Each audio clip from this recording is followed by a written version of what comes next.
समन्त चक्रवालेषु अत्रा गच्छन्तु देवता सद्धम्मं मुनिराजस्स सुनन्तो सग्ग मोक्खदं धम्मස්සවන कालो अयं भदन्ता धम्मස්සවන कालो अयं भदन्ता धम्मස්සවන कालो अयं भदन्ता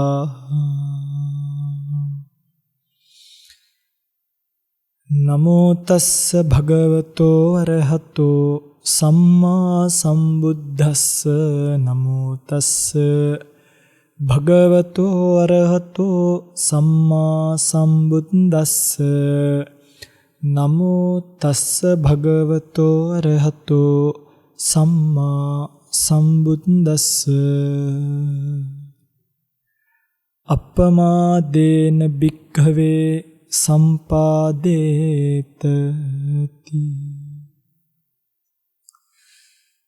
සද්ධර්ම ශ්‍රාවක ගුණබර වාසනාවන්ත පින්වත්නි, භාග්‍යවත් බුදුරජාණන් වහන්සේ නමක් ලෝකෙට පහළ වෙලා ලෝක සත්වයා කෙරෙහි කරුණාවෙන් ලෝකෙට ධර්මයේ දේශනා කරලා තියෙන කාලයක ඒ ධර්මයේ ශ්‍රවණය කරන්න ලැබීමත් ඒ ධර්මයේ හැසිරෙන්න ලැබීමත් විශාල භාග්යක් වෙච්ච වෙලාවේ මේ පින්තුන් කවුරුත් සූදානම් වන්නේ මේ ලැබිච්ච බුද්ධෝත්පාද කාලේ හරය සිහිපත් කරගෙන ජීවිත යථාර්ථය සිහිපත් කරගෙන ඒ ලෞතුරු භාග්‍යවත් බුදුරජාණන් වහන්සේගේ ශ්‍රී මුඛයෙන් ලොවට දේශනා කොට වදාළ උතුම් චතුරාර්ය සත්‍ය ධර්මයෙන් බිඳ කෙටියෙන් නමුත් ශ්‍රවණය කරන්නට. ධර්ම දේශනාවට මාතෘකා කළා බොහොම අපූර්ව ගාථා පහටයක් අපි කොයි කවුරුත් නිතර දෙවිලි පාවිච්චිත් කරනවා. අප්පමාදේන භික්කවේ සම්පාදේත. මේක කියන්නේ බුදුරජාණන් වහන්සේ පරිනිර්වාණ මංචකයට ගිහිල්ලා වය ධම්මා සංඛාරා මේ සංස්කාරයෝ නැසෙනවා. ඒ නිසා අප්‍රමාදීව සම්පාදනය කරන්න කිව්වා. එහෙම කිව්වනේ. මේ අප්‍රමාදීය කියන වචනේ ඇතුළේ පින්වත්නි දැන් බුදුරජාණන් වහන්සේගේ සම්පූර්ණ ශාසනයම ගන්නකො. ශාසනයම කැටි කරලා එක වචනයකින් කියන්න කිව්වොත් කියන්න වෙන්නේ මොකෙන්ද? අප්‍රමාදීය කියන වචනේ. මුළු ශාසනයම කැටි කරොත් ඒ කැටි කරන එකම වචනේ අප්‍රමාදීය කියන වචනේ බවට පත් වෙනවා. ඇයි මේ අප්‍රමාදීව සම්පාදනය කරන්න කිව්වේ පින්වත්නි? අපි මේ ගෙවාගෙන ඉන්න දුර්ලභ සංසාර ජීවිතේ, බොහොම භයානක සංසාර ජීවිතේ මනුස්ස ජීවිතයක් ලබනවා කියන එක ලේසියෙන් කරන්න පුළුවන් එකක් නෙමෙයි. ඒක ඔය පින්වතුන්ලා දන්නවනේ නේ. හැමෝටම මනුස්ස ජීවිත ලැබෙන්නෙත් නෑ, පරිපූර්ණ ජීවිත ලැබෙන්නෙත් නෑ. අතපය ඇතිව දැන් ඊපෙරේදා මං ගාවට චූටි පුතෙක් ආව මහාන වෙන්න. හරියම ලස්සන දරුවෙක්. සමහරකට ඇත්තට මේ දරුවා මේක බලනවත් ඇති. මම මේ කල්පනා කළා කර්මයේ ස්වභාවය නම් කියලා. මේ මොකද වෙලා තියෙන්නේ? තමන්ගේ උපත්තියේදීම වකුගඩුවක් නැහැ. බලන්න මේ කර්මය කියන එක. ඒක ආයි මේ දෙවියන්ට කාට බයින්නේ නැහිනේ. දෙයියෝ දුන්න අරය දුන්න මෙයා දුන්න කියලා බයින්නත් බෑ, නඩු දාන්න යන්නත් බෑ, මානව හියුමන් රයිට්ස් යන්නත් බෑ. මුකුත් කරන්න පුළුවන් කමක් නැහැ. කර්මයේ ස්වභාවය. එතකොට ඔය පින්වතුන්ලා පරිස්සම් කර්මයක් කරගෙන නැවිලා තියෙන. පරිස්සමින් හොඳ කර්මයක් කරගෙන ඒ කරපු කර්මයක් අකුසලයෙන් ගෑවෙන්න නොදී අර අහලා ඇති මල් පූජා කරපු පින්කමක් කට්ටියක් එකතු වෙලා බුදුරජාණන් වහන්සේට මල් පූජා කරනවා. මල් පූජා කරලා මේගොල්ලෝ දැන් මල් පූජා කිරීම යහපත් කුසලයක් නේ. හැබැයි උපදින එක්කෙනා ගිහිල්ලා මෙරිලා ගිහිල්ලා ඔක්කොම අංග විකලයි, මන්ද බුද්ධිකයි, අබ්බගාතයි. එතකොට බැලුවා දැන් ඇයි මේ මල පූජා කරලා අබ්බගාත වෙන්නේ කොහොමද? පිටින්දී වෙලා තියෙන දේ අර මල් පූජා කරද්දී ඔය පිටුතර දැකලා ඉතින් මල් වල වහනවනේ පොඩි කූඹි ಜಾති ටික. අර කළු කූඹි වගේ කූඹි ಜಾති. මේ මිනිස්සු මල් පූජා කරන පින්කම අතර මේ මල් ගසනකොට අනේ මුණුත් මේකෙම වැහුවනි කියලා ඇවිල්ලා ගසනකොට ගැසෙන කූඹි ටික ගිහිල්ලා අර ඒ කූඹින්ගේ අතපය කැඩිච්ච නිසා, කොඳු කැඩිච්ච නිසා, මූණවල් ඇඹරිච්ච නිසා අර කුසල කර්මයට සමගාමීවම කුසල කර්මයක් කරා ඒකෙන් මනුස්ස ජීවිතය ලැබුණා. ඒත් එක්ක සමානුපාතව කරගත්තු අකුසල කර්මයක් විපාක භාවයට එන ඔක්කොම අංග විකලයි, මන්ද බුද්ධිකයි, අබ්බගාත. එතකොට ඔය පින්වතුන්ලාගේ දැන් මේ ජීවිතය බැලුවාම ඔය පින්වතුන්ලාට එහෙම ප්‍රශ්නයක් නැහැ. කියන්නේ සංසාර ජීවිතේ කරදරයක් නැති පින්කමක් කරලා නෙනේ පරිස්සම් කුසලයක් කරලා. අන්නේ පරිස්සම් කුසලය නිසා පරිස්සමින් කරපු කුසලය නිසා මේ පාර පරිපූර්ණ ජීවිතයක් ලැබිලා. මේක පින්වත්නි හැමදාකම දැන් ඔය පින්වතුන්ලාට මේ පාර මෙහෙම කරන්න බෑ. අපි හිතමුකෝ මේ පාර මිනිස්සු ඊළඟ පාරත් මට හොඳ මේ වගේ මිනිස්සෙක් වෙන්න ඕනේ. එහෙම බෑ. පින්කම් කළත් සමහරු ඉන්නවා සුදු කර්ම කරලා. ඒ කියන්නේ පින්කම් කරලා මරණාසන්න මොහොතේදී අකුසලයක් මතක් වෙලා අපාගාමී වෙනවා. සමහරු ඉන්නවා ජීවිත කාලෙම කළු කර්ම කරලා අකුසල කර්ම කරලා මරණාසන්න මොහොතේ හොඳ දෙයක් මතක් වෙලා හොඳ තැනකට යනවා. දැන් එතකොට ගිය පාර අපි මැරෙන වෙලාවේ අපේ චුති චිත්ත වීතියට නැත්තම් මරණාසන්න චිත්ත වීතියට යහපත් ආරම්භණයට ඇවිල්ලානේ. ඒ නිසානේ මරණාසන්න චිත්ත වීතිය ගිහිල්ලා චුති චිත්තය වෙලා ප්‍රතිසන්දිය ලබනකොට මේ වගේ තැනක ඉපදුනේ. දැන් මේ පාරට කාට හරි පුළුවන් ද කියන්න උඹලා අනිවාර්යෙන් ඊළඟ පාර සුගතිය යනවා දැන් ධම්මවිජය හාමුදුරන්ට කියලා බණක් කියව ගත්තනේ මේක මතක් වෙයි මැරෙන වෙලාවේ කියලා. එහෙම කියන්න බෑ. මිනිස්සුන්ට මරණාසන්න වෙලාවේ පහළ වෙන නිමිති කර්මය හෝ කර්ම නිමිත්ත හෝ ගති නිමිත්ත අහලා තියෙනවා. අපි මැරෙන්න යනකොට අපි මැරෙන එක්කෙනාට පහළ වෙනවා කියන නිමිති එක්ක තමන් කරගත්තු කර්මයක් මතක් වෙනවා. එක්ක කර්මයට නිමිත්ත මතක් වෙනවා. නැත්තම් ඒ කර්මයෙන් ඇති වුණු ගතිය නිමිත්ත මතක් වෙනවා. ඒ කියන්නේ අපි හිතමුකෝ අපි බෝධි පූජාවක් තිබ්බා කියලා. ඔන්න බෝධි පූජාව තියපු කෙනාට මරණාසන්න චිත්ත වීතියට එනකොට මැරෙන වෙලාව වෙනකොට අනේ අපි එදා අර කැලණි පන්සලට බෝධි පූජාවක් තිබ්බා නේද කියලා මතක් වුණොත් ඒක හොඳයිද නරකයිද? අන්න ඒකට කියනවා කුසල කර්මය මතක් වුණා කියලා. කර්ම නිමිත්ත. නෙමෙයි කර්මය. කර්ම නිමිත්ත නෙමෙයි කර්මය. කෙනෙක්ට බෝධි පූජාවක් තිබ්බා කියලා මතක් වෙන්නේ එදා නාවපු කලේ මතක් වෙනවා. දැන් අර මේ අපි හිතමුකෝ අට මොනවාද එකක් තියෙනවා නවගුණ වෙල කියලා. අනේ මේ ටික ගණන් කළා ඉතිපිසෝ ගාතාව ඔන්න 1000 පාරක් කියලා තියෙනවා. කෙනෙක්ට ඉතිපිසෝ ගාතාව අනේ මම මෙච්චර බුදු ගුණ මතක් කරලා තියෙනවා නේද කියලා මතක් වුණොත් ඒ කර්මය. ඒක මතක් වෙන්නේ නැතුව නවගුණ වෙල මතක් වුණොත්. ඒ කියන්නේ කුසල කර්මයට උපයෝගී කරගත්තු භාණ්ඩයක් අතු ගාපු කෙනෙක්ට ඉදල මතක් වෙන්න පුළුවන්. පන්සල සුද්ධ කරපු කෙනෙක්ට උදැල්ලක් මතක් වෙන්න පුළුවන්. හාමුදුරුවන්ට දන් පූජා කරපු කෙනෙක්ට දානියපු බේසමක් මතක් වෙන්න පුළුවන්. එදා බෙදිච්ච පීරිසියක් මතක් වෙන්න පුළුවන්. ඒවට කියනවා කර්ම නිමිත්ත කියලා. ගති නිමිත්ත කියලා කියන්නේ මේ පාර කතාවක් නෙමෙයි. දැන් අපි හිතමුකෝ ඔබ ඒ කරපු කුසලයෙන් ඔබට පහළ වෙනවා ඔබ ඊළඟ පාර චාතුම් මහරජික දිව්‍ය ලෝකේ. දිව්‍ය විමානයක තියෙන දිව්‍ය ගහක් අරමුණු වෙන්න පුළුවන්. ওই මැරෙන වෙලාවේ දැකලා නැද්ද? දැම්මු කියනවා මේ දැන් ওই වයසට ගියාම සමහරු කියන කතාව කම්මෝ ඔන්නේ යක්කු වෙනවා. දැකලා නැද්ද එහෙම? මං හිතන්නේ දැකලා ඇති. මොකද මම මගේ මේ පොඩි වයසට එහෙමයි දැකලා තියෙනවා නම් ඔබ අනිවාර්යෙන් දැකලා. ඔන්න කවුද මගේ දිහා බලන් ඉන්නවා? මම දැකලා තියෙනවා. මෙන්න මේ ඔන්නේ යකෙක් එනවා මගේ පැත්තට අන්න අතන කවුද බලන් ඉන්නවා? එහෙම කිය. අන්න ගිනි දැල් පේනවා. ඒ කොහි යන්නද? තවුතිසාව යන්නද? ගිනි දැල් පේනවා කොහොත් නිරේ යන්න. බොහෝ වෙලාවට. මෙන්න මේකේ භයානකකම තමයි මේ කර්මය හෝ කර්ම නිමිත්ත හෝ ගති නිමිත්ත මැරෙන්න සති දෙකකට කලින් විතර ධම්ම පේන්න පුළුවන්. අපි හිතමුකෝ ඔන්න දැන් ওই පින්වතුන්ලට නිින්ද යනවා. නිින්ද ගියාම එක දිගටම ගිනි දැල් පේනවා. සමහරකට සති දෙකකින් මැරුණොත් ගිනි දැල් සති දෙකකට කලින් පෙන්ලා තියෙන්නේ අපි ඒකනේ අහන්නේ අර සුදු කොඩි එහෙම පේනවද කියලා. ඇයි යන්නේ නිමිත්ත පහල වෙලාද කියලා. ඒක අද මේ විවහාරයට ඇවිල්ලා තියෙන්නේ මේ අර විදිහට. අපි හැබැයි අර අහන්නේ නිමිති එහෙම පේනවද කොඩි එහෙම පේනවද? ඒ කියලා අහන්නේ නිමිත්ත පේනවද කියලා. ඉතින් කොඩි පේන්නේ මැරෙන්නනේ. ගති නිමිත්ත කියලා කියන්නේ අපාය යන බල්ලෙක්ට යන කෙනෙක්ට බල්ල පේන්න පුළුවන්. ඔන්න බල්ලෙක් කෙනවා. අන්න ලොකු බල්ලෙක් කෙනවා. එහෙම කියනවා. සමහර අන්න ඌර වෙනවා කියනවා. වයසට කී මිනිස්සු එහෙම කියනවා පින්වත්. ඒ උපදින්න යන තැන පහළ වෙන එක. එහෙනම් මතක තියාගන්න අපිට මරණ වෙලාවේ අනිවාර්යයෙන්ම එක්ක කර්මයක්, එක්ක කර්ම නිමිත්තක්, එක්ක ගති නිමිත්තක් කියන මේ තුනෙන් එකක් පහළ වෙනවාමයි. ඔබට මට පැත්තකින් තියන්නකෝ. මැස්සෙක්ව ගලක් උඩ තියලා මැස්සට මිටියෙන් ගැහුවොත්. එතකොට මැස්ස මැරෙන්න කොච්චර පොඩි වෙලාවයිද යන්නේ? මැස්සෙක්ව ගලක් උඩ තියලා මැස්සට මිටියෙන් ගැහුවොත් මැස්සටත් කර්මයක් හෝ කර්ම නිමිත්තක් හෝ ගති නිමිත්තක් පහළ වෙනවාමයි කියලා තියෙනවා. ඒක න්‍යායක්. පැහැදිලිද මම මේ කියන්නේ? දැන් එහෙනම් අපි පරිස්සම් වෙන්න ඕනේ. ඔන්න දැන් ඊළඟ ජීවිතයට යනකොට මම මේ කියාගෙන එන බණට යන්න කලින් මම මේක කියාගෙනම යන්නම්. මේ අපි මැරිලා ඊළඟ පාරේ යනකොට මේ උප්පත්තිය තීරණය වෙන්නේ කොහොමද කියලා බලන්න.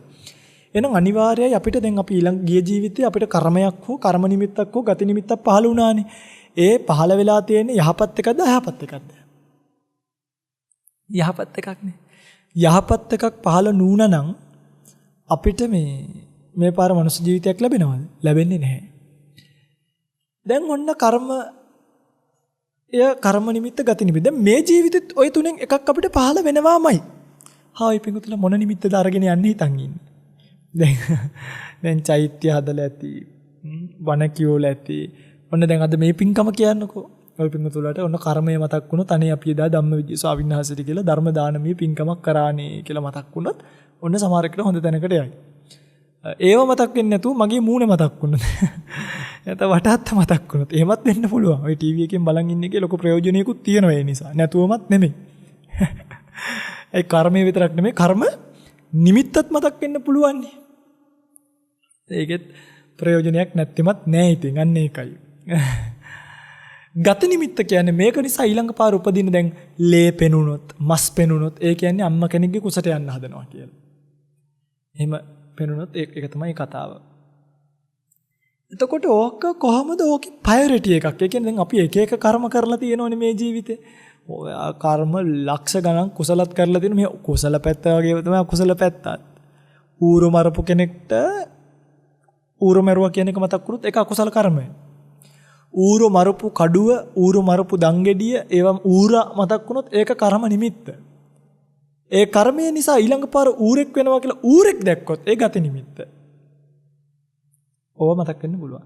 දැන් අපේ ජීවිතයේ කුසල කර්මත් මෙහෙම බෑග් එකක් තියෙනවා. අකුසල කර්මත් බෑග් එකක් තියෙනවා. වැඩිපුරම බර මොන බෑග් එකද?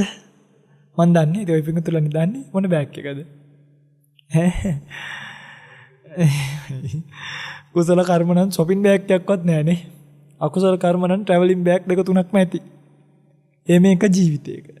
නම් සසර පුරාවටම දැන් බලන්න මේ බෞද්ධ වෙලා දාම් පාසල් ගිහිල්ලා ඉස්කෝලේ සබ්ජෙක්ට් එකක් විදියට බුද්ධ ආගම ඉගෙනගෙන ධර්මාචාර්ය කරලා අවසාන කරලා ත්‍රිපිටකාචාර්ය කරලා බුදුබණ අහලා මේ දැනුත් ඔය පිංගුතුල කියනවා කුසල් බෑග් එක අඩුයි අකුසල් බෑග් වැඩි කියලා.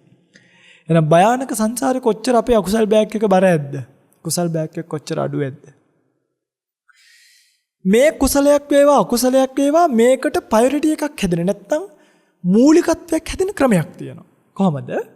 ආසන්න කර්ම, ආචින්න කර්ම දැන් මෙමය ගරුක කර්ම, ආසන්න කර්ම, ආචින්න කර්ම, කටත්තා කර්ම. ඔක හතරයි. ගරුක විදියට කර්මයක් කරලා තිබ්බොත් අනිවාර්යෙන්ම ආසන්න කර්මයේ විදියට මේ ගරුක කර්මය එනවා කර්මය හෝ කර්ම නිමිත්ත හෝ ගති නිමිත්ත විදියට. ඒ කියන්නේ මේ බලන්න. ගරුක අකුසල කර්මයක් තමයි ආනන්තරීය පාප කර්ම පහ. අම්මා මැරුවොත්, තාත්තා මැරුවොත්, සංඝ බේදය කෙරුවොත්, බුදුරජාණන් වහන්සේගේ ලේසලෙව්වොත්, රහතන් වහන්සේ නමක් පිරිනිවන් පෑවුවොත් නියත මිත්‍යා දෘෂ්ටිකයත් මේ වගේම තමයි ඉතින්. මේවා ගරුක අකුසල කර්ම. ඔය පින්වත්තුල්ලාගේ අතින් අම්මා මැරුණොත් වැරදිලා. උපක්‍රමයකින් හරි. ඔන්න දැන් අම්මා මරනවා කියන්නේ පින්වත්නි දැන් මෙහෙමයි. අම්මා මරනවා කියන එකේදී හරි තාත්තා මර අද මිනිස්සු මේවා දන්නේ නැහැ. ඒකයි මම මේ කියන්නේ. පොල්ලෙන් අතින් ගහලා මරන්නම ඕනේ. අම්මා ජීවතුන් අතර ඉද්දී ડોක්ටර් කෙනෙක් ඇවිල්ලා අහනවා මේ අම්මගේ මැෂින් ගලවන්නද කියලා. අපි ඒකට හා කියලා ඇග්‍රී වුණොත් මැෂින් ගලවන්නේ අපේ නියාමනීය මත නිසා අපිට අනන්තරීය පාප කර්මී වෙනවා. අම්මව මරන්න අනුබල දුන්නා කියලා. කොහොමද භයානකම? අද මිනිස්සු මේව දන්නේ නැහනේ. මේ කියන්නේ ડોක්ටර් ඇවිල්ලා අහනකොට එතකොට මොකද්ද කියන්න ඕනේ? එතකොට කියන්න ඕනේ මෙහෙම ප්‍රශ්නයක් තියෙනවා මට ඕකට අනුබල දෙන්න බෑ මං අම්මව ස්පිරිතාලට ගෙනාවේ මරන්න නෙමෙයි ඒ නිසා පුළුවන් දෙයක් කරන්න බෙහෙතක් තියෙනවනම් දෙන්න නැති වුණොත් ඒක ලෝක ධර්මතාවය එහෙම නැතු ජීවත් වෙලා ඉන්නව නම් මැෂින් ගලවන්න එපා ඔයාට යම් බීදමක් ඕන නම් ඒක තියන්ගෙන අපි ඒක දෙන්න එහෙම බේරෙන්න එහෙනම් ඉතින් දැන් ඉඳලා වැඩකුත් නැහනේ ඔන්න ඔය මැරිලා හරි හොඳ තැනකට යයිනේ කියලා ඉතිපිසෝ ගාතාව කියලා ගලවන්න එපා ආනන්තරීය පාප කර්මය වෙන්න පුළුවන්. ඊළඟට උපක්‍රමශ අම්මට බෙහෙත් දෙන්න තියෙනවා. බෙහෙත් නුදුන්නොත් අම්මා මැරෙයිනේ. මං මැරුවේ නෑනේ. බෙහෙත් නොවිල අම්මනේ මැරෙන්නේ කියලා බෙහෙත් එක දෙන්නේ. අන්න අම්මා මැරුණා තානන්තර විපාක. වලක් කපනවා. වලක් කපලා මේ වලට වැටෙන ඕනෙම එකෙක් මැරියන් කියලා යනවා. දන්නේ නැතුව රෑ ගිහිල්ලා අම්මා වැටිලා මැරෙනවා. මොකක් වෙනවද? අනන්ත විපාක කර්මය වෙනවා. පැහැදිලිද මම කියන්නේ? කවුරු හරි කෙනෙක් පිදුරු ගොඩක් ඇතුලේ හැංගිලා ඉන්නවා. බලන්න මේ වෙන විදිය. කවුද කියලා දන්නේ නැහැ. නමුත් ඉන්න එකා මැරියන් කියලා අයිනෝ. අයිනකොට අම්මා ඉන්නවා පිදුරු ගොඩ යට. අනන්ත විපාක කර්මය වෙනවා. අම්මා කියලා දන්නේ නැහැ කියන එක වැඩක් නැහැ. මරණ චේතනාව තිබ්බනම් උපක්‍රමයක් කරා නම් උපක්‍රමයෙන් මැරුණා නම් මැරෙන්නේ අම්මා නම් හො තාත්තා නම්. එච්චරයි. ආයි මේ අම්මා කියලා දැක්කේ නැහැ, දන්නේ නැහැ. ඒව වැඩක් නැහැ.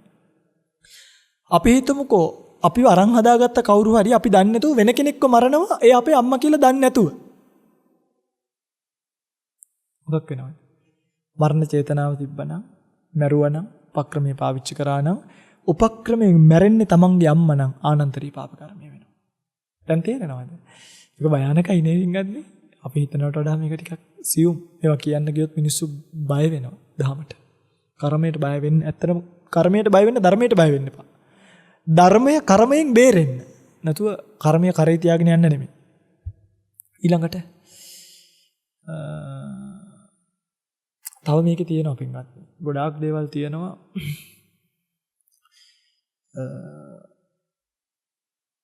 යුද්ධයට යනවා. තාත්තා හැපෙtti ඉන්නවා. වෙන කෙනෙක්ව මරන්න කියලා ගහන පාර තාත්තට වැදිලා තාත්තා මැරෙනවා. ආනන්තරී පාප කර්මය වෙනවා. ඊට පස්සේ අපි මෙහෙම හිතමුකෝ. දවල් එළුවෙක් ගැට ගාලා ඉන්නවා ගහක් යට. අපි දවල් දැකලා මූව දවල් මරන්න බෑ රෑ වෙලා මරනවා කියලා. රෑ වෙලා ගිහිල්ලා දැන් කට්ට කළුවරේ ගිහිල්ලා පොල්ලකින් කාටද ගහන්නේ දැන්? එළුවට ගහගෙන යනවා. එළුවා නෑ අම්මා ගිහිල්ලා ගහ යට ඉඳගෙන භාවනා කර කර ඉන්නවා. අපි දන්නේ අම්මා හිටියේ කියලා. අපි ගැහුවේ කාටද? එළුවන. මැරෙන්නම ගැහුවා. ඒ පාරවල වලින් අම්මා මැරුණොත්.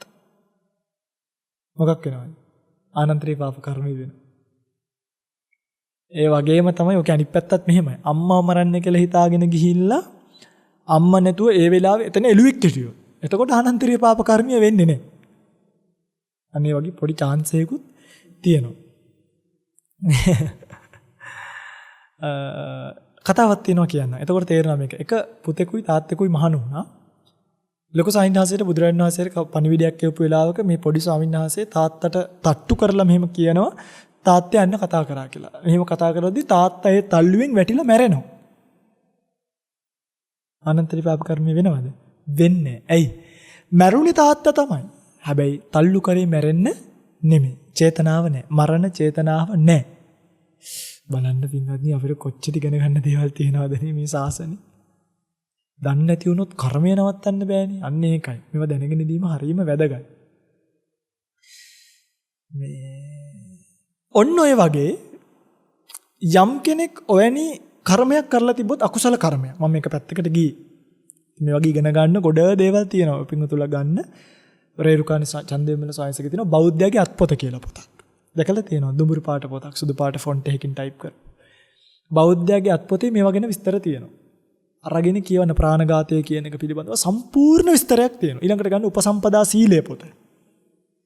උපසම්පදා සීලයේ තියෙනවා මේ මනුස්ස විග්ඝහ පරාජිකාව. මිනිස්යන්ව මැරීම කියන අඩුවකින් භික්ෂුවකට බෑ මරණය සංවර්ණනා කරන්නවත්. මරණ වන්නන්වා සංවන්නේය.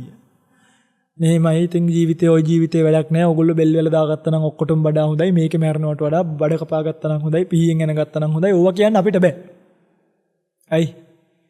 මරණය සංවර්ණනා කිරීමෙන් අකුසලයක් වෙන්න පුළුවන්. දැන් අපි හිතමුකෝ කෙනෙක් මැරෙන්න ඉන්නවා අම්මා. අම්මා කියනවා පුතේ මට උදව්වක් කරපන් මේ මං බෝ දැන් හැදුවා වැඩුවනේ මට දැන් මේක ඇති වෙලා තියෙන්නේ මේ ජීවිතේ වැඩක් නැහැ. මට පුළුවන් නම් පොඩි වස බෝතලයක් ගෙනත් දීපන්. ඒක තමයි අම්මට කරන ලොකුම උපස්ථානය කියලා. අපිත් කල්පනා කරනවා ඇත්ත තමයි අම්මා දැන් වංශභාගය හැදිලා ඉන්නේ. ඔන්න ඒ අම්මා දුක් විඳින ඉන්නවට වඩා හොඳයි මං අම්මට පුතෙක් විදියට උදව්වක් කරනවා කියලා වහ බෝතලයක් ගෙනල්ලා දෙනවා. එහෙමනේ. සියුම් දේශයක් තියෙනවා. බලවත් වූ ප්‍රඥාව මෙමෙ මෝහය බලවත් මෝහය සියුම් ද්වේෂය මෙතනින් මරණයටපත් වෙනවා.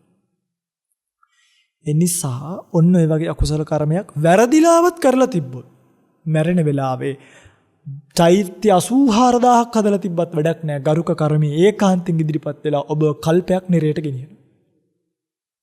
ගරුක කර්මයේ ප්‍රබල වැඩි බලවත් වැඩි අනිත් හැම කර්මයකටම වඩා. ඒ නිසා මං හිතන්නේ ඉතින් ඔබට ලේසියෙන් කෙනෙකුට නෑ ගරුක අකුසල කර්මයක් කරලා නෑනේ.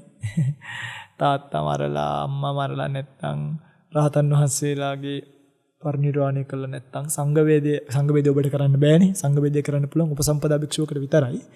එකත් භික්ෂුන් වහන්සේලා 9ක් ඉන්න ඕනේ. 9න් 5 දෙනෙක්ව කඩාගෙන යන්න ඕනේ. 4 දෙනෙක් කඩාගෙන ගියත් සංඝ වේදය වෙන්නේ නෑ. 5ක් කඩාගෙන යන්න ඕනේ. ගිහි අයට කොහොමත්ම කරන්න බෑ. සංඝයා වහන්සේලා දෙන්නෙක් තරහ වුණා කියලා සංඝ වේදය වෙන්නේ නෑ. හැබැයි ගිහි අයට ඒකට අනුබල දීම් වශයෙන් ආසන්න කර්මයක් වෙන්නේ. කියන්නේ දැන් අපි හිතමුකෝ සංඝයා වහන්සේලා පිරිසක් ඉන්නවා 10. ඔය පින්වතුන්ල ඒකට උදව් කරොත් සංඝ වේදයට සංඝ වේද පාප කර්මියම නොවුනත් ඒ සමාන විපාක ලැබෙන අකුසල කර්මයක් වෙන්න පුළුවන්. අනන්තරී පාප ගරුක කර්මයක් බවට පත් වෙන්නේ විපාක ලැබෙන්න පුළුවන්. ගරුක අකුසල කර්මයක් කළා තිබ්බොත් වැඩක් නැහැ පිටකදී අනිවාර්යෙන් කර්මය හෝ කර්ම නිමිත්ත හෝ ගති නිමිත්ත කියන එක පහළ වෙලා ධර්මතාවයක් විදිහටම අපායට කල්පයක් යනවාමයි. දැන් ඔහොම කරලා තියෙනවා නම් බය වෙන්නත් එපා මේ වහන අය. මොකද අජාසත්තත් තාත්තව මැරුවනේ. හැබැයි අජාසත්ත තමන්ගේ කර්මය හෙල්ලුවනේ. අජාසත්ත සංගායනාවක් කරලා මොකද ඕකට බේත් තියෙන්නේ කොයිද? බේත් තියෙන්නේ බුදුදහමම තමයි. අජාසත්ත රජතුමා ධර්ම සංගායනාව කළා බුදුදහමට කරපු සේවය නිසා අජාසත්ත කල්පයක් නිරේ පැහෙන්න තිබ්බ එක කල්පයක් නිරේට ගියේ නෑ. අවුරුදු 60000කට විතරක් නිරේකට ගියා ලෝකුමු නිරේකට. දැන් 60000 ඉන්න ඕනේ. මේ වෙනකොට 2500ක් ගෙවිලා තව කීයක් ඉන්න ඕනේද? තව 57500ක් නිරේ ඉන්න ඕනේ අවුරුදු. ඉඳලා ඇවිල්ලා සට්ටිස්සර නමින් පසේ බුද්ධත්වයට පත් වෙනවා කියලා සිහිපත් කරලා තියෙනවා. ඒ නිසා යම් අකුසල කර්මයක් කරලා තියෙනවා නම් මතක තියාගන්න පින්වත්නි ඒකටත් පිළියම තියෙන්නේ ධර්මය. ධර්මයෙන් තොර වුණා කියලා අනේ එහෙනම් ඕන දෙයක් වෙච්ච එක උනානේ හිටපන්ක ඔක්කොම මිනි මරනවා කියලා මරුවට වැඩක් නැහැ. බෙහෙත තියෙන්නේ පිළියම තියෙන්නේ ධර්මයේ ධර්මානුකූලව හැසිරෙන්න අනිවාර්යෙන් ඔබට පිළිසරණක් තියෙනවා. ගරුක කුසල කර්ම කියලා කියන්නේ ධානයක් ලැබලා තියෙන්න ඕනේ අඩුම. අඩුම ධානයක් ලැබලා තිබ්බොත් ප්‍රථම ධානයේ වේවා, ဒုတိ ය ධානයේ වේවා, තෘතිය ධානයේ වේවා, චතුර්ථ ධානයේ වේවා, පංචම ධානයේ වේවා කිසියම් හෝ ධානයක් ලැබලා තිබ්බොත් ඒකාන්තයෙන් මරණ වෙලාවේ ගරුක කුසල කර්මයක් විදියට ධානය ඉදිරිපත් වෙලා ඔබ බ්‍රහ්ම ලෝකයට අරගෙන යනවා. මම හිතන්නේ ওই දෙකම ඔබට ඉතින් ගරුක කර්මෙන් වැඩිපුර බලපෑමක් බොහෝ දෙනෙකුට නැහැ. ධානයකුත් නැහැ, අම්මා තාත්තා මරලත් නැහැ. දෙකම ලේසිත් නැහැ.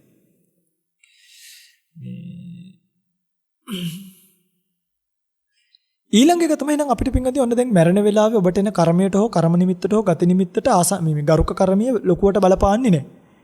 ඊළඟට වෙන්න පුළුවන් එක තමයි ආසන්න කර්මය. ආසන්න කර්මය කියන්නේ මරණ වෙලාවේ අපේ සිටුේෂන් එක. අපි හිතමුකෝ දැන් මේ බණහා ඉන්න ගමන් මැරුණා. එතකොට ආසන්න කර්මයේ විදිහට ස්වාමීන් වහන්සේව දැකීම, ධර්මයේ මනසිකාරය කිරීම ආදී වශයෙන් මේ බණපද ඇහිීම ආදී වශයෙන් ආසන්න කර්මය යහපත් එකක් බවට පත් වුණොත් ඔබ ඊළඟ ජීවිතේ සුගතියකට යන්න ඔබට පුළුවන්කම තියෙනවා. හෝ නිර්වාණය සාක්ෂාත් කරගන්න පුළුවන් තැනක උපදින්න. හැබැයි ඇත්තම කතාව තමයි අපිට අපේ ආසන්න කර්මී ෂුවර් නැහැ. එහෙම එකක් තියෙනවා. ආසන්න කර්මය කියන එක ෂුවර් කරන්න බෑ. මොකද දැන් ඔබට ඔළුවේ කැක්කුමක් ඇවිල්ලා අමාරු වෙලා 1:45ට මැරුණොත් විනාඩි 5ක් ස්පිරිතාලට යද්දී ඇම්බියුලන්ස් එකේ සයිරන් සද්දෙට බය වෙලා ද්වේෂය ඉපදිලා අනේ මම මැරෙන්න යන්නේ බුදු අම්මෝ මට නම් මැරෙන්න බෑ මගේ දුව තාම ඉස්කෝලේ යනවා කියලා හිතුනොත් එහෙම ඊළඟ පාර ප්‍රේතෙක් වෙන්නේ. ලෝභේන සත්තා යේගුයේන පෙත්ති විසයන් උප්පජ්ජಂತಿ. ලෝභයෙන් වැඩිපුරම උපදින්නේ പ്രേත විසය. දේශයෙන් නිරේ මෝහෙන් තිරිසන් ලෝකේ. එතකොට ආසන්න කර්මයේ පිළිබඳව ෂුවර් කරන්න බෑ. කොයි මොමන්ට් එකේ කොයි විදිය තැනක මැරෙයිද දන්නේ කවුදනේ? හදිසියවත් ඔය කාර්ය කියන එක මං හැප්පුණොත් එහෙම හැප්පිලා මැරෙන්නොත් අර ඉතින් මම හැප්පිච්ච ගමන් මැරෙන්නේ නැහැ නේ. යකඩ කෑලි ඇවිල්ලා කකුලේ වැදිලා කකුල් චප්ප වෙලා මූණේ අර කටු වැනිලා වීදුරු කටු වැනිලා වාහනේ යකඩ රත් වෙලා රත් වෙච්ච යකඩ වලට තැලිලා සමහරකට යකඩ කෑලි ගලවනකොට අපිට දැනෙනවායිත්. එහෙම වෙලා මැරුණොත් ඉතින් ආසන්න කර්මයේ ෂුවර් කරන්න බෑ. ඒකයි. තේරෙනවද මම කියන්නේ? ඔන්න බණක් අහ ඉන්න ගමන් වගේ ඉතින් දෙයියනේ කියලා මොකක් හරි වුණොත් ඒක වෙනම කතාවක්. එහෙම අපිට මරණය ඕන වෙලාවට ගන්නත් බෑ. ඒකට එන වෙලාවල් තියෙනවා. ඒ වෙලාවන් වලදී ඉවසීමෙන් ඒව ගන්න ඕනේ. ආසන්න කර්මයක් ඒ නිසා ෂුවර් කරන්න පුළුවන් කමක් තියනවද බැරිද? බෑ. හැබැයි පුළුවන් ආචින්න කර්මය ගැන පොඩි විශ්වාසයක් තියෙන. ආචින්න කර්මය කියන්නේ කෙනෙක්ට ජීවිතේ වැඩිම කාලයක් පුරුදු කරපු දේවල්. හැමදේම හවසට බුද්ධ පූජාව තියෙන කෙනෙක් ඉන්නවා. එයා පුරුද්දක් විදියට හැමදේම හවසට බුද්ධ පූජාව තියෙනවා. එතකොට එයාට මරණාසන්න වෙලාවේ මොකක් මතක් වෙන්න පුළුවන්ද? බුද්ධ පූජාව මතක් වෙන්න පුළුවන්. එහෙම අපි දැක්කා ඔය නාවිනි පැත්තේ හිටිය ස්වාමීන් වහන්සේ නම මේ කොම වගේ හැදිලා හිටියේ බොහෝ කාලයක් ශ්‍රද්ධාවෙන් පිළිවෙත් පුරලා මැරෙන්න ලං වෙලා අපවත් වෙන්න ලං වෙලා හැමදේම 6 වෙද්‍යානෝ බුද්ධ පූජාව තිබ්බද බුද්ධ පූජාව තිබ්බද බුද්ධ පූජාව තිබ්බද කියලා හැමදේම එච්චරයි කතා කරේ. අලබන ආචින්න කර්මය. ඒ වගේ මිනිස්සු හරි ශක්තිමත්. එහෙම ආචින්න කර්මය දැන් බලන්න ඔබට තියෙනවද කියලා. හැම මාසෙම ස්වාමීන් වහන්සේලාට ශ්‍රද්ධාවෙන් ගිහිලා දන් දීලා අපස්ථාන කළා පාත්‍රය සෝදලා සිවුරක් දෙකක් වේලලා සෝදලා එන්න පුළුවන්කමක් ඔබට ලැබෙයි තහත්තලට එහෙම පුළුවන් යන්න. ගිහිල්ලා ස්වාමීන් වහන්සේලාගේ චීවරයක් අම්මලා ගිහිල්ලා බෙඩ්ෂීට් එකක් අරකක් මේකක් අරගෙන මගේ ස්වාමීනි අද අපි කුටියස් කරලා දෙන්නද? කො එන්න මගේ ස්වාමීනි කියලා සංඝාවාසිය ටිකක් අතුපතු ගාලා මොප් කරලා මකුල් දැල් ටික කඩලා කැමති නැද්ද ඔය අද්දකින් සිවුරක් එහෙම හොදන්න? අරගෙන ගිහිල්ලා හොදලා මේ සයින්ස්ලාට අපපස්ථානියක් කරලා ඒක ආචින්න කර්මයක් කරන්න. ආචින්න කර්මය. දැන් මගේ ගාවට ආව පොඩි දරුවෙක් අවුරුදු 11ක් විතර තියෙනකොට ඊටත් පොඩිද මන් දන්නේ පොඩි අවුරුදු 8ක් 9ක් විතර ඇති සසර පුරුද්ද හැමදේම ඇවිල්ලා ලොකු ස්වාමීන් වහන්සේ සිවුරක් නැහැ. දැන් ඔන්න ඉල්ලනකොට අනුකම්පාවෙන් දුන්නා. දැන් හැමදේම දුන්නාම හොදන්නෙත් නැහැ හරියට. ඉතින් නිකන් වතුරේ දාගෙන සිවුර බරයි මේකට වඩා. වැලේ නගින්නේ වැලේ එල්ලිලා සිවුර වැනුවේ. හරි. මේ ඉතින් සමහර දවස් ආවම දෙන්න එකක් නැහැනේ. ඔය ඇඟේ තියෙන එක දෙන්න. එහෙමත් කියනවා. ඇඟේ තියෙන එක ගලවලා අරගෙන ගිහලා හොදනවා. සෝදලා අවසානයේදී පුදුම පින කියන්නේ මහණුණානේ. මං ගාම ඉන්නවදට. අපේ ආරන් ඉන්න පොඩිම ස්වාමීන් වහන්සේ. මම සාමාන්‍යයෙන් පොඩි අය මහාන කරගන්නේ නැහැ. කාගේ වුණත්. හැබැයි මේකගේ පින කියන්නේ මේ සයන්ස් දැන් ගිහි කාලේ මම මේක කිව්වේ. ස්වාමීන් වහන්සේ නමක් බවට පත් වෙලා අපි ගාවම පිළිවෙත් පුරාගෙන ඉන්න පින තිබ්බා කිව්වම අදටත් බොහොම අපූර්වට ඉන්නවා. හරිම අපූර්වට ඉන්න විකාලේක බලන් දන්නේ නැහැ. නච්ච ගීත වාදිත කඩන්නේ නැහැ. හරිම සතුටින් කියන්නේ පිළිවෙත් පුරාගෙන ඉන්න. පොඩි කමට දඟකම් නැතුව නෙමෙයි. නමුත් හොඳට ඉන්න. වහන සංසාරේ පිනනේ. ඔය පින්තුල්ල කවදාවත් ඔහම ඔය ඇඟේ තියෙන සිවුර දෙන්න බෑ. එහෙම කිව්වනම් අපි දෙනවා. කියන්නේ මම කියන සයන්ස්ලාට කරදර කරන්න එපා. දීනන් ගිහලා මුළු මේ සබ්බසකම අපිට සිවුරක් දීපල්ලා හොදන්න නැත්තම් උද්ඝෝෂණය කරනවා කියලා. ඒවා පිළිවෙලින් කල්පනාවෙන් රිදවන්න නැතුව එහෙම කරන්න ඕනි දේවල්. හරිම සනීපයි පින්වත්නි. මං ගිහි කාලේ මහාන වෙන්න කලින් මහාන වෙන්න ඉන්න ඩියුරේෂන් එකේ නොයෙකුත් පින්කම් කළා. පන්සල් හොයාගෙන යනවා. බණ තියෙන තැන් හොයාගෙන යනවා. ගිහිල්ලා බණ වලට සවුන්ඩ්ස් හදනවා. මේ තමයි සංසාරේ පින. වැසිකිලි වලවල් හදනකොට අපිට ඉතින් ඕව පුරුදුත් නැහැ. නමුත් කොහොම හරි උදැල්ලක් සවලක් ගල්ලින්නක් අරගෙන ඕ වැසිකිලි වලවල් හදලා චෛත්‍යයක් හදන තැනක් දැක්කොත් gadol ටික ඇදලා ස්වාමීන් වහන්සේ නමක් දැක්කොත් දාන ටික උදේ දාන වෙලාවටත් පන්සලක, දවල් දාන වෙලාවටත් පන්සලක. උදේ දානෙට ගිහලා උදේ දානෙටම උපස්ථාන කරනවා. දවල් දාන වෙලාවට ගිහලා දවල් දානෙටම උපස්ථාන කරනවා. වළඳනකන් ඉඳලා පාත්‍රයේ බිම තියන්න දෙන්නේ නැහැ. පාත්‍රයේ අතින් ගන්නකොට පාත්‍රය අපේ අතට ගන්නවා. ඉඳුල් ටික පැත්තකට දාලා හරිම ආදරෙන් පාත්‍රය හොදලා හොදට උණු වතුර ටිකකින් පාත්‍රය හොදලා තෙල් ටික යන්න පීදාලා තවලා ආයෙත් ගිහලා පාත්‍ර තියලා ස්වාමීන් වහන්සේලා වැඩියට පස්සේ දානශාලා අස් කරලා පන්සලත් අතු ගාලා ගස් වලටත් වතුර දාලා තව තියෙන වැඩක් කළා තමයි ඉස්සර ගෙදර යන්නේ. මහාන වෙන්න කලින් ගිහිල්ලා කොහම හරි තිබ්බ මහාන වෙන්න තිබ්බ බාධක කම්කටොළු ඔක්කොම ටික අයින් වෙලා මහාන වෙන්නත් පුළුවන්කම ලැබුණා. ඒව තමයි පින්. මේවා කරන්න. මා බික්කවේ පුඤ්ඤාණං වායිත්ත පිනට බය වෙන්න එපා. මේවා කරනකොට තමයි මේවා ආචින්න කර්ම බවට බලන්නකොනේ. මෙහෙම කියන්න පුළුවන් වෙච්ච එක. ස්වාමීන් වහන්සේලා ගාවට ගියාම බොහොම ගෞරවයෙන් උන්වහන්සේලා පොඩි වෙන්න පුළුවන්. උන්වහන්සේලා ධර්මයේ දන්නේ නැති වෙන්න පුළුවන්. හැබැයි අපි කවදාවත් උන්වහන්සේලාට අගෞරව කළා නෑ. උන්වහන්සේලා ගාවට ගියාම ලස්සන්ට දෙදන දෙවලමිට නලල බිම තියලා මඩක දැක්කත්, වැලි ගොඩක දැක්කත්, පාරක දැක්කත් දනිස්ස කට නහය බිම ගෑවෙන්න තියලා වැඳලා කකුල් දෙක ඉම්බලා එන්න තරම් අපිට මනුස්සකම තිබ්බා. අද කො ඒ ධර්ම කාරණාවක් දෙකක් චෛතසික 52ක් දැනගත්තාට පස්සේ හාමුදුරුවෝ කවුද අපි තමයි ඔක්කොම දන්නේ කියන ගිහියෝ ඉන්නේ නැද්ද? එහෙම තමයි ඉන්නේ. මෙච්චර ශ්‍රද්ධාවෙන් ශාසනීය පිළිවෙත් පුරලා සිල් රැකිලා ගුණ පුරලා ස්වාමීන් වහන්සේ නමක් බණ කියනවා ඇතැම් විට මිනිස්සු ඒවා දකින්න පින්වත්නි හරිම අශෝභන විදියට. අද මේ ඉන්න සමහර පඬිත මිනිසුන් ඒකාන්තෙන් අපාගාමී වෙන ගමන් මාර්ගය කියනවා. එහෙම කරන්න එපා. පොන්චි ස්වාමීන් වහන්සේ නමක් දැක්කත් මේවා හොඳට මතක තියාගන්න. මම මේවා ගැන ගොඩක් කියන්නේ නෑ බණ වලට. පුංචි ස්වාමීන් වහන්සේ නමක් දැක්කත් අහිංසකෙක් වගේ ගිහිල්ලා සිවුර පාමුල වැටිලා ඒ සිවුරේ සුවඳ හරි අඩුම ඔබට විඳින්න පුළුවන්කම තියෙනවා. ඉස්සර බස් එක යනකොට මම ඉඳගන්න කැමතිම සීට් එක අර ඉස්සරහා සීට් එක. ඇයි? මට හිතෙනවා හැම තිස්සෙම හාමුදුරුව කෙනෙක් ඕකට නැගී කියලා. උන්වහන්සේ නැග්ගාම ඉඳගත්තාම උන්වහන්සේට දැනෙන්නේ නැති වෙන්න හොරෙන් මම මෙහෙම සිවුර අත ගාලා බලලා තියෙනවා. එහෙම වහනකමට මෙහෙම සිවුර අත ගාලා බලලා තිනවා. මේකේ ගෑවිලා බලලා තියෙනවා. කොහොමද මේවා මිනිස්සු ගාව? එතන ඉඳ ගන්නවා ස්වාමීන් වහන්සේ නමක් නැග්ගොත් ෂීට් එක දෙන්න. ටිකට් එක අරන් දීලා තියෙනවා. පාරේදී දැක්කොත් ගිලන්පස එක අරන් දීලා තියෙනවා. දාන ටික වළඳලාද කියලා අහලා තියෙනවා. අද පයක් සෝදන්න දන්නේ නැහැ මිනිස්සෙක් හාමුදුරුවෝ කෙනෙක්ගේ. නිකන් අර රුපියල් 25 කප් එකකින් වතුර කෝප්ප දෙකක් දාලා මෙහෙම කරනවා. එහෙමද පයක් දොවන්නේ? හොඳට මුළු කකුලම පෙඟින්න වතුර දාලා අත් දෙකෙන් පෙරිමැදලා ඇඟිලි කරු අත ගොප්මස් එහෙම නෙනේ. හොඳට වතුර තෙතමාත් වෙනකන් පීදාලා උන්වහන්සේට පහසුවක් උණු වතුර චුට්ටක් දාලා තියලා. ඇයි බනට එන්නේ සමහරකට සෙරප්පු දෙක නැතුව පැය ගාණක් කාර් එකේ කකුල් දෙක අකුලෝගෙන. ඒ කකුල් දෙකට පොඩි සනීපයක් දැනෙන උණු වතුර ටිකක් දාලා හොඳට මේ තෙතමාත්තු කරලා ගත්තා උන්වහන්සේට පැයක් නිදහසේ බණ කියන අවස්ථාව ලැබෙනවා. කොහොමද මේ ප්‍රඥාව මිනිස්සුන්ට? මෙන්න මේ වගේ නිතර පිටින් මේ බණ අහන පින්වතුන්ලා මේවා නිතර පන්සල අසුරු කරන්න. හාමුදුරුවෝ උන්වහන්සේලාගේ අඩුපාඩු ඇති. සියල්ලෝම මේ රහත් වෙලා නෙමෙයිනේ ප්‍රත්‍යඥ ස්වාමීන් වහන්සේලා. ශ්‍රමණ දුස්සීලයා ගාවත් ಗುಣ තියෙනවා. ශ්‍රමණ දුස්සීලයට උනත් දානයක් දුන්නොත් යෝ සීලවා දුස්සීලේසු දදාති දානං ධම්මේන ලද්දා සුපසන්න චිත්තා. ඔබ යහපත් නම් ඒ දානිය මහත්ඵල වෙනවා. තං වේ දානං විපුලන්ති. ඒ දානිය මහත්ඵලයි. යන්න ගමේ පන්සලට ඒක අතහරින්න එපා.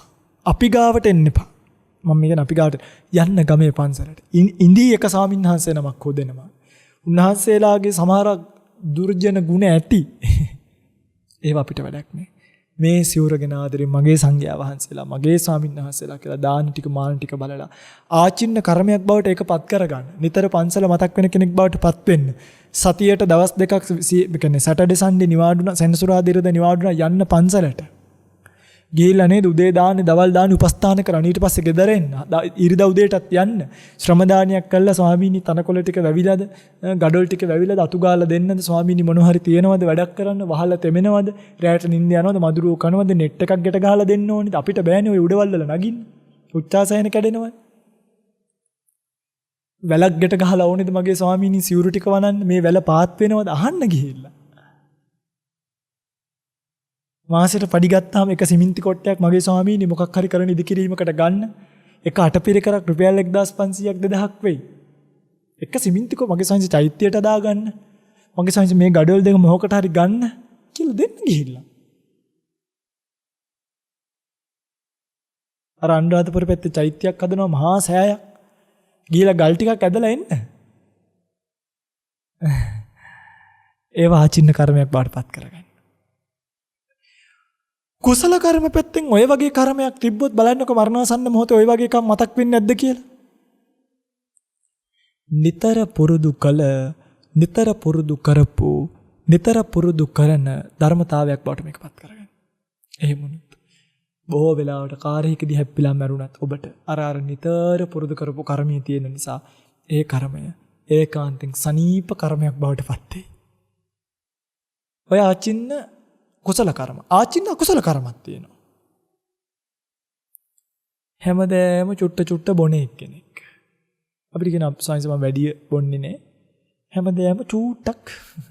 ඒක කාටවත් කරදරයක් නෑ. බලද්දි වැඩෙත් ඇත්ත.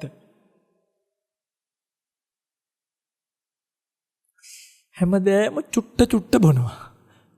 හැමදේම චුට්ට බීලා චුට්ට මනස විකෘති කරගත්තාම ඊළඟ පාර චුට්ට බීපු ඔක්කොම එකට එකතු වෙලා එකපාර විපාකය ලැබෙනවා මන්ද බුද්ධික වෙලා. කෙලතොළු වෙලා. කරන්න දෙයක් නෑ ආවට පස්සේ ආයි මොකෝ එපා කියන්නේ. ඒවා පින්වත්නි කම්මං සත්‍යේ විභජති. කර්මය තමයි සත්‍යව බෙදන්නේ. පරිස්සම් වෙන්න. පරිස්සම් වෙන්න. පරිස්සම් වෙන්න. පොඩ හොරාට කරන හොරකම්. පොඩ හොරාට කරන ප්‍රාණඝාත. පොඩ කරන ඉරිසියාකම්. පොඩ කරන කුහකකම්.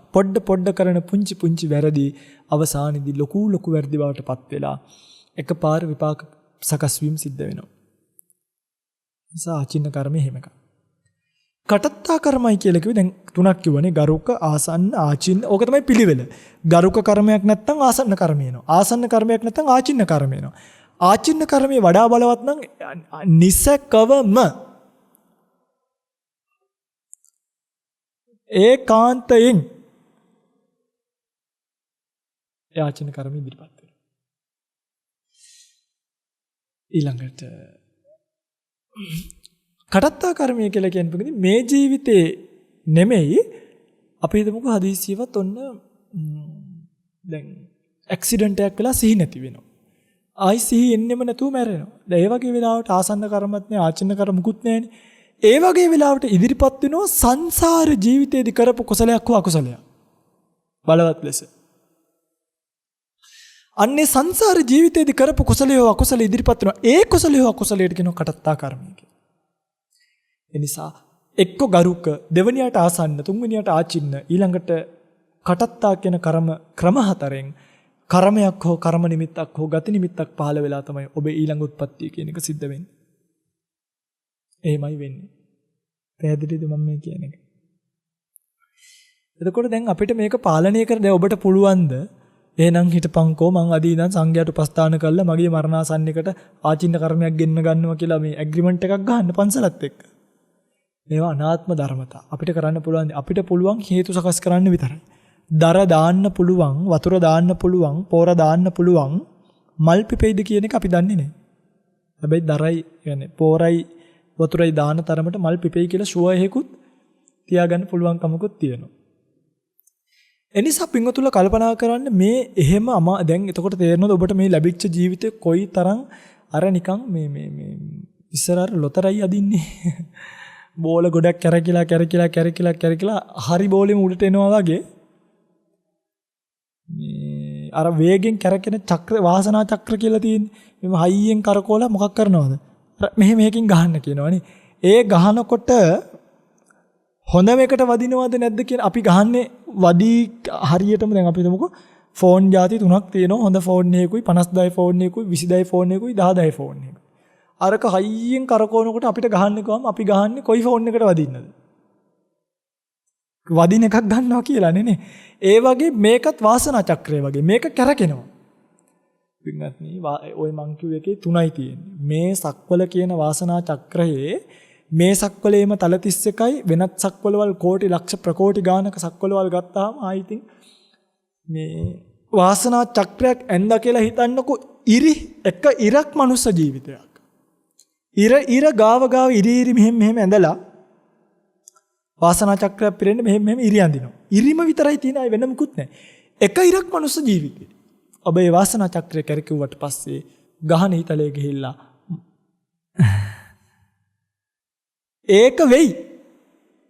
ඒක වෙයි.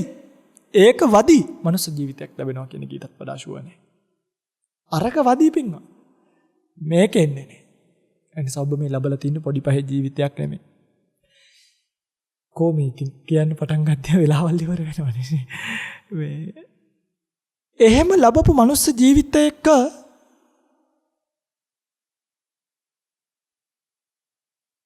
බලන්න ඒක පුංචි පහේ තැනකට නෙමෙයි මේ ඉලක්කය වැදලා තියෙන්නේ. බුද්ධෝත්පාද කාලයේ සහිත මනුස්ස ජීවිතයකට. මිනිස්සුયો නම් විවිධ තැන්වල උපදිනවා. සෞදි අරාබිය උපදිනවා, පාකිස්තානයේ උපදිනවා, ඇෆ්ගනිස්තානයේ උපදිනවා, ඊශ්‍රායෙල් වල උපදිනවා. එක තැන්වල. මියන්මාරේ උපදිනවා.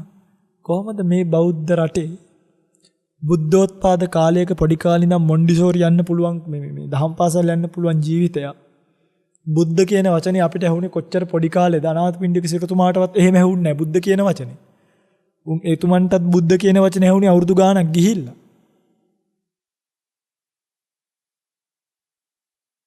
හරි අපි ඉපදිච්ච ගමන් අපේ අම්මලා අපිට සමහරකට පිරිත් නූල් බැන්දේ.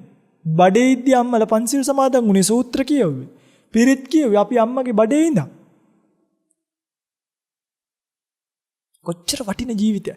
මේ ලැබිච්ච වෙලාවේ පින්වත්නි මේ සා ලැබිච්ච මනුස්ස ජීවිතයක් මේක දැන් වේගෙන් වියකෙනවා. වය ධම්මා සංඛාරා මේ සංස්කාරයෝ නැසෙනවා. ඒක අපිට තේරෙනවනේ. දැන් ටික ටික වයසට ගිහලා අපි නැති වෙනවනේ. මේ නැති වෙන ජීවිතේ ඇතුලේ හොරතල් වෙනවට වඩා ඔබ කැමති නැද්ද? මේක මේ ප්‍රශ්නයක් අහන්න. ඔබ කැමති නැද්ද? බුද්ධෝත්පාද කාලයක් ලැබිච්ච නිසා නැසෙන සංස්කාරයක් පෝෂණය කර කර ඉන්නවට වඩා කෙටිම කතාවක් මේ අහන්නේ. නැසෙන සංස්කාරයන් පෝෂණය කිරීමෙන් කවර අර්ථයක්ද කියලා කල්පනා කරලා ඔහොම කල්පනා කරන්න.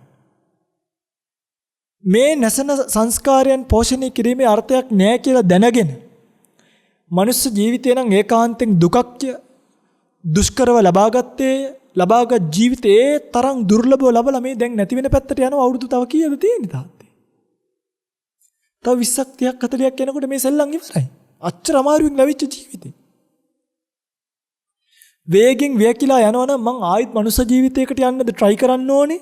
ආයි වෙන උප්පත්තියකට යන්නද try කරන්න ඕනේ? නැත්නම් මේකෙම මේ කතාව ඉවර කරලා දාන්නද?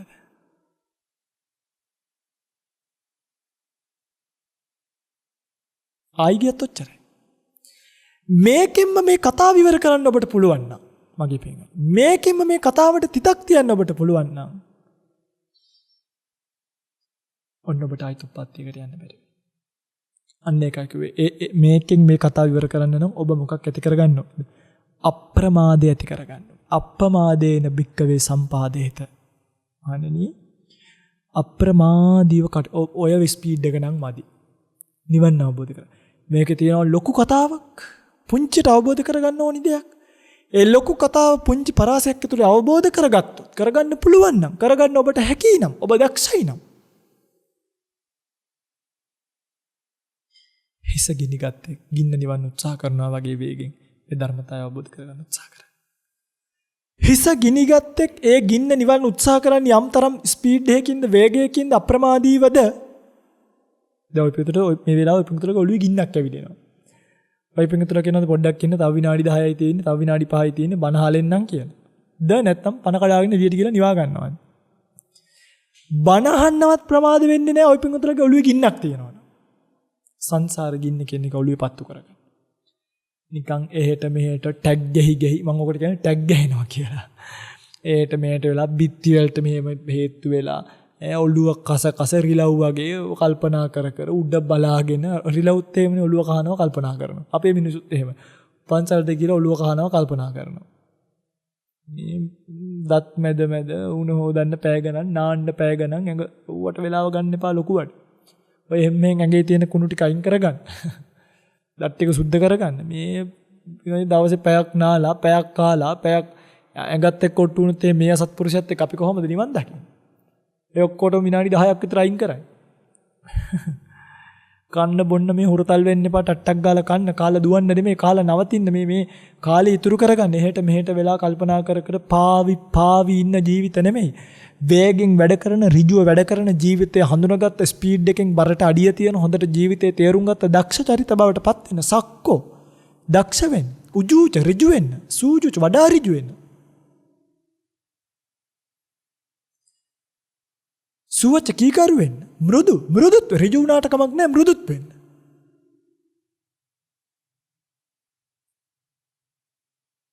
කොහොමේවා නේද? එනිසා බුදුරජාණන් වහන්සේගේ අවසාන බුද්ධ වචනය මුළු සම්බුද්ධ ශාසනයම කැටි කරලා මේ කිව්වේ මහණෙනි අවසන් වතාවටත් මම ඔබව අමතමි.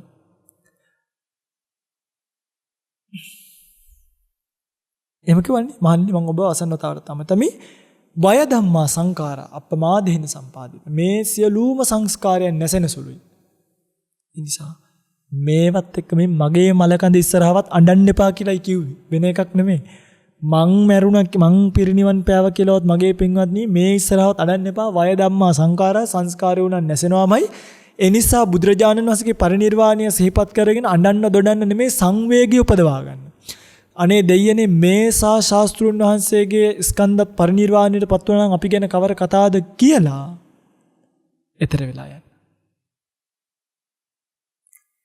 ඊතර වෙලා යන්න. ඒ සඳහා ඔබට මේ උතුම් ධර්ම දේශනාවෙන් රැස් වුණු කුසලයත් ඒකාන්තයෙන් මේ උතුම් ධර්ම දේශනාවෙන් රැස් වුණු ධර්මඥානයත් ඒකාන්ත පාරමිතාවක් වේවා. පාරමී ශක්තියක් වේවා. පාරමී දම් පිරේවා. මේ මනුස්ස ජීවිතයේ වටිනාකම මනාව හඳුනගෙන නැවත නැවත මේ භවයේ භවගාමී ගමනේ නොයන්න සීපත් කලාකාරයේ කුසල් කරගෙන සීපත් කලාකාරයෙන් අප්‍රමාදීව විහාරස්ථාන විහෙර විහාර ඇසුරු කරගෙන ලැබිලා තියෙන මේ සංඝ සම්පත ප්‍රයෝජනෙට අරගෙන ධර්මතාවයන් පිළිබඳව පරීක්ෂා බලබලා කල්පනා කර කර මේ ධර්මතාවයන්ගේ රහ තේරුම් අරගෙන ගිහි ජීවිතයේ තියෙන නිස්සාර බව තේරුම් අරගෙන කෙලවර කනත්තක් ඇති මේ ජීවිතය කෙලවර මරණයේ කෙලවර වෙන මේ ජීවිතය නිස්සාර බව දැනගෙන තුම් නිවනින් සුවසේම නිවී යන්නට ඔබට මේ කුසල් පාරමී වේවා. පාරමී ශක්තියක් වේවා. පාරමී දම් පිරේවා කියලා කවුරුත් සාදු කියලා ප්‍රාර්ථනාවක් ඇති කරගන්න. දෙවියන්ට පින් අනුමෝදන් කරමු. ධර්ම දේශනාව අවසන් කරන්න. ආකාසට්ටා ච භුම්මට්ටා දේවා නාග මහිද්దికා පුඤ්ඤන්තං අනුමෝදිත්වා චිරං රක්칸තු ශාසනං.